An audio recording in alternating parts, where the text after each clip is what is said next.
સુરત બેઠક ઉપર નીતિન ભજિયાવાળાએ માંગી છે ટિકિટ। સુરત ભાજપના પૂર્વ પ્રમુખ છે નીતિન ભજિયાવાળા।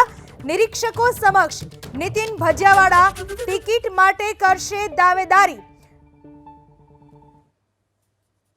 આજે તમે ટિકિટ માંગી છે, કયા મુદ્દાસર કઈ રીતની રજૂઆત?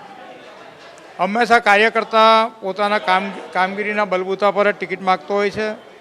વર્ષોથી જનસંઘના ટાઈમથી રાજકીય રીતે પાર્ટીનું કામ કરીએ છીએ અને એ અમારી સિનિયોરિટીના આધારે અમે ટિકિટ માગવાના છીએ।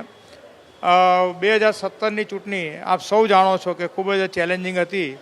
એવે સમયે કેન્દ્ર સરકારની કામગીરી, રાજ્ય સરકારની કામગીરી અને અસંખ્ય કાર્યકર્તાઓની તાકાતને કારણે સુરતમાં જ્યારે એવું કહેવાતું હતું કે 2-4 સીટ હારી જશું, તે છતાં પણ સુરતની પ્રજાએ 12 સીટ અમને જીતાડી ને એ મારા કાર્યકાળ દરમિયાનમાં જીતેલા એ પણ એક મારા માટે ગૌરવરૂપ બાબત છે।